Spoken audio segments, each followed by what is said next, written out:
4 மணி நேரத்துக்கு ஒரு தடவை காய்கறி மண்டிங்க, ஃப்ரூட் மார்க்கெட்ஸ் இது போன்ற இடத்துல இருந்து நாங்க அந்த கழிவுகளை கலெக்ட் பண்ணோம். ஒவ்வொன்றுத்துக்கும் இயற்கையே காலத்தை நிர்ணயம் பண்ணிருக்கு. அந்த நேரத்துக்குள்ள நாம அதை பயன்படுத்தினா அது வேஸ்ட் கிடையாது. அதுதான் ரா மெட்டீரியல்ஸ், அதுதான் ரிசோர்ஸ். பால் சுரக்காத பசுக்களை தான் நாங்க வேலைக்கு வச்சிருக்கோம். ஒவ்வொரு 35 கிலோ காய் கனி கழிவுக்கும் நாங்க ஒரு பசுவை வேலைக்கு வச்சிருக்கோம். அதுகளோட வேலையே அதை சாப்பிட வேண்டியது, சாணம் போட வேண்டியது, அதுக்கப்புறம் ஷெட்ல போய் தூங்க வேண்டியது. இதான் ரிட்டையர்மெண்ட் லைஃப். ஓ 8 மணி நேரத்துல அது சாப்பிட்ட கழிவுகள்ல 1/4 பங்கு சாணமா வெளியில வந்துரும். அதாவது நீங்க குப்பைன்னு சொல்ற அந்த கழிவு பொருட்கள் சாணமா வெளியில வருது. அந்த சாணத்துல நமக்கு தேவையான மீத்தேன் இருக்கு. நாங்க அந்த சாணத்தை பயோடைஜஸ்டர்ல போட்டுறோம், அதாவது பயோகேஸ் பிளான்ட். அதுல இருந்து 99% மீத்தேன் ஃப்ரீ சாணமா வெளியில வரும். அத புழுக்களோட குழியில போட்டுருவோம். அதுக்கப்புறம் அதுல இருந்து கிடைக்கிற கழிவானது அதுவும் 100% அதுங்களோட வயித்துல இருந்து வந்தது. அதுக்கு பேரு வர்மி காஸ்ட். உலகத்திலேயே சிறந்த உரம் இது. உலகத்திலேயே சிறந்த உரம். இந்த மண்புழு கழிவை பிளாக் கோல்டுன்னு சொல்லுவாங்க. இத நேரடியா பூமியில உபயோகப்படுத்தலாம். மத்ததுல பாக்டீரியல் ப்ராசஸ் மூலமா டீகம்போஸ் பண்றதுக்கு 45 நாள் ஆகும். இப்போ ஒரு உதாரணம் சொல்றேன். திங்கட்கிழமை காலையில அம்மா வீட்ல காய்கறி நறுக்குறாங்க. அதாவது காலையில 6 மணிக்கு. 9 மணிக்கு எங்க வண்டி வந்து அந்த வேஸ்ட கலெக்ட் பண்ணிடும். 10:30 மணிக்கு அதை பசுக்களுக்கு போட்டுருவோம். 6 மணிக்கு சாணமா அது ரெடி ஆயிடும். அத பயோடைஜஸ்டர்ல போட்டா மீத்தேன் இல்லாத சாணமா வெளியில வந்துரும். உடனே அத மண்புழு குழியில போட்டுருவோம். மறுநாள் மாலையோ இல்ல அதுக்கு அடுத்த நாள் காலையோ, அதாவது 72 மணி நேரத்துக்குள்ள நம்ம கையில பிளாக் கோல்டு இருக்கும். உலகத்திலேயே இதுதான் ரொம்ப வேகமான ப்ராசஸ். எந்த மெஷினாலையும் இதை செய்ய முடியாது, செயற்கை சக்தியோட உதவி இல்லாம. உண்மையிலேயே பிரமாதம். உங்ககிட்ட செல்போன் இருக்கு, சார்ஜ் இல்லனா அது யூஸ்லெஸ். Technology fails. கரெக்ட். ஆனா பசுக்களோ எல்லாத்தையும் சாப்பிட்டுட்டு அதை எனர்ஜியா மாத்தி அதை நமக்கு தருது. மாட தினமும் ரீசார்ஜ் பண்ணாமலேயே. மத்த பிராணிகளை எப்படி பயன்படுத்துறீங்க? அதாவது கோழி என்ன பண்ணுது? சில நேரத்துல பசுக்கள் சாப்பிட முடியாத கழிவு பொருட்களும் வரும். அத கம்போஸ்ட் பெட்ல போட்டுருவோம். அந்த கம்போஸ்ட் பெட்ல இருந்து மேகெட்ஸ் வரும். மேகெட்ஸ்னா சின்ன சின்ன புழுக்கள். சின்ன புழுக்கள். கோழிங்களோட முக்கிய உணவு புழுக்கள் தான், அதாவது புழுப்பூச்சிகள் தான். இதை சாப்பிட்டுட்டு அடுத்த நாளைக்கு அழகான முட்டைகளா நமக்கு தருது. புழுக்களை பார்த்து முகத்தை சுளிக்கிறவங்க மறுநாள் டேபிள்ல உட்கார்ந்து அந்த ஆம்லெட்டை சாப்பிடுவாங்க. எந்த டெக்னாலஜியாலையும் இது சாத்தியம் கிடையாது. எந்த டெக்னாலஜியாலையும் எந்த மிஷினாலையும் இதை பண்ண முடியாது. உலகத்துல இருக்கிற எந்த மிஷினாலையும் புழுக்களை தூக்கி மிஷின்ல போட்டா அதை முட்டைகளா மாத்த முடியாது. நீங்க ரொம்ப சரியா சொன்னீங்க. இதுல கோழிங்களோட பங்கு கொஞ்சம் குறைச்சல் தான். ஒவ்வொரு ப்ராசஸ்லயும் பாசிட்டிவும் இருக்கு, நெகட்டிவும் இருக்கு. கோழிங்களை பொறுத்த வரைக்கும் அதோட நெகட்டிவ் என்னன்னா அது ராத்திரியில வேலை செய்யாது. இந்த கோழிங்களை பகல் பூரா அடைச்சு வச்சு ராத்திரியில திறந்து விட்டாலும் அது வேலை செய்யாது. அப்போ ராத்திரி யார் வேலை செய்வாங்க? அதுக்காக தான் நாங்க தவளைகளை அப்பாயிண்ட் பண்ணிருக்கோம். தவளைங்க நைட் ஷிஃப்ட்ல வேலை செய்யும். நைட் ஷிஃப்டும் டே ஷிஃப்டும் இயற்கையே உருவாக்கி இருக்கு. இவங்க எல்லாரும் சம்பளம் இல்லாம, யூனியன் இல்லாம, போனஸ் எதுவும் கேட்காம, ஸ்ட்ரைக் எதுவும் பண்ணாம வேலை செய்யறாங்க. சரி சரி. இந்த வாத்துகள்லாம் என்ன பண்ணுது? வாத்துங்களுக்கு பிடிச்ச உணவு மீன். ஆனா முனிசிபல் கார்பரேஷனுக்கு மீன் கழிவால பிரச்சனை. அவங்களுக்கு மீனால பிரச்சனை, இதுங்களுக்கு மீன் தேவை. 3 மணி நேரத்துக்கு ஒரு தடவை அந்த மீன் கழிவுகளை கலெக்ட் பண்ணி வாத்துகளுக்கு போட்டோம்னா உடனே சாப்பிட்டுடும். கம்போஸ் ஆகிறதுக்கு 120 நாள் ஆகக்கூடிய கழிவுகளை 15-20 நிமிஷத்துல சாப்பிட்டுட்டு அழகான முட்டைகளா கொடுக்குது. சாதாரணமா வாத்துகள் மாசத்துக்கு 8-10 முட்டைகள் தான் இடும். ஆனா நாங்க மீன்கள் மற்றும் மாமிச கழிவுகளை கொடுக்கறதுனால எங்களுக்கு மாசத்துக்கு 24 முட்டைகள் கிடைக்குது.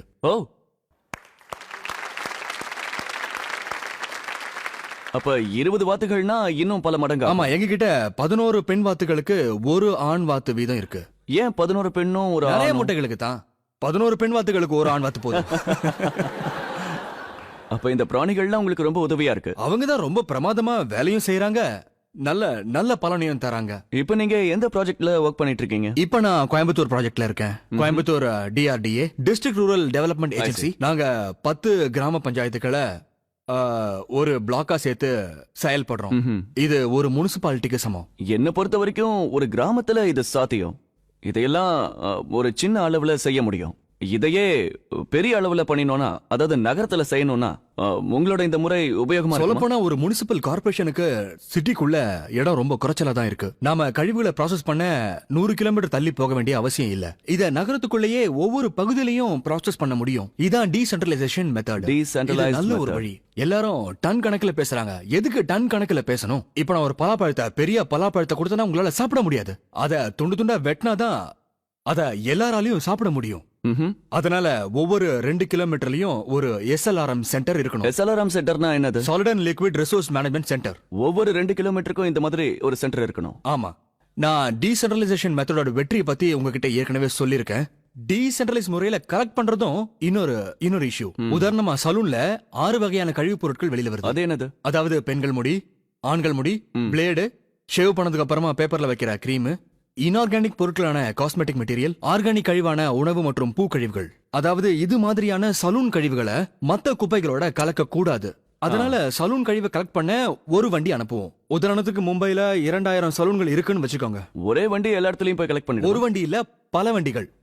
ஒவ்வொரு ஏரியாவுக்கும் சலூன்களுக்கு ஒவ்வொரு மட்டும். வண்டி இருக்கு. ஆமா, அத உடனே பிரிச்சு சாயந்தரத்துக்குள்ளேயே வித்துற முடியும். கழிவுகள்லயே மிக அதிகமான விலை கிடைக்கக்கூடிய ஒரு பொருள் பெண்கள் முடிதான்.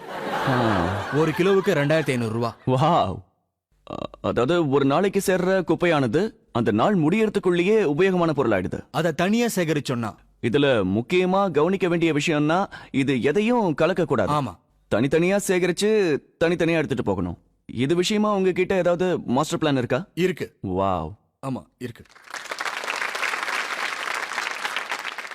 இப்ப நீங்க சொன்னீங்களே உங்க மாடல், இதுக்கு எவ்வளவு செலவாகும்? இது செல்ஃப் சஸ்டைனபிள் திட்டம். இத நான் என்னோட அனுபவத்தை வச்சு சொல்றேன். ஒரு முனிசிபல் கார்பரேஷன்ல மக்கள் போடுற குப்பையில இருந்து குறைஞ்சது 3 ரூபாய் சம்பாதிக்க முடியும். அதாவது என்கிட்ட இருந்து குப்பைகள் எடுத்துக்கிட்டு எனக்கு 3 ரூபாய் கொடுப்பீங்க? இல்ல, எங்களுக்கு 3 ரூபாய் கிடைக்கும். அத 3 ரூபாய்க்கான பொருளா மாத்திடுவீங்க? அதுவும் எந்த ஒரு கட்டணமும் இல்லாம. எனக்கு ஒரு விஷயம் சொல்லுங்க.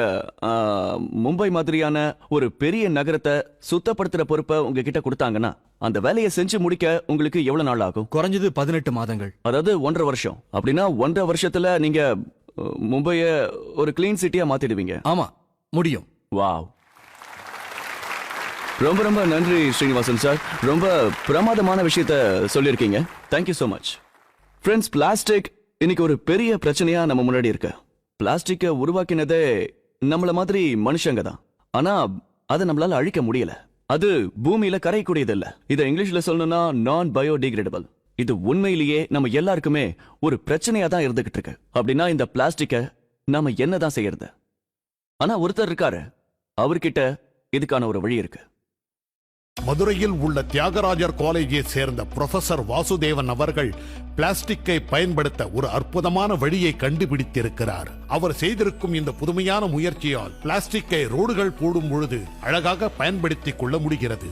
இம்முறையில் ரோடுகள் போட்டுவிட்டால் சாதாரணமாக போடும் ரோடுகளை விட இது மிக சிறப்பாக இருக்குமாம். பிளாஸ்டிக்கை பயன்படுத்துவதால் கல் மற்றும் தாரோடு அது நன்கு இணைந்து விடுகிறது. இதனால் மழை காலங்களில் தண்ணீர் தேங்காது. கடந்த 10 வருஷமா ஒரு கிராக்கும் கிடையாது, ஒரு பள்ளமும் கிடையாது. அதனால 10 வருஷத்துக்கு எந்த மெயின்டெனன்ஸ் செலவும் கிடையாது. நம்ம நாட்டுக்கு இது மிகப்பெரிய சேமிப்பும் கூட. வெளிநாடுகளில் பல டாலர்கள் கொடுத்து இவர் யோசனையை வாங்க தயாராக இருந்தும் இவர் இதன் காப்பிரைட்டை காலேஜின் பெயரில் எழுதிவிட்டார். இதை நான் என் நாட்டுக்காக கொடுக்கறேன், அதையும் இலவசமா என் நாட்டுக்கு கொடுக்கறேன். இந்த பேட்டன்ட் என் காலேஜுக்கு சொந்தம், டெக்னாலஜி நம்ம நாட்டுக்கே சொந்தம். நம் நாட்டில் உள்ள முனிசிபாலிட்டிகள் இந்த செயல்முறையில் சாலைகளை போட விரும்பினால் இவரது யோசனையை இலவசமாக பெறலாம்.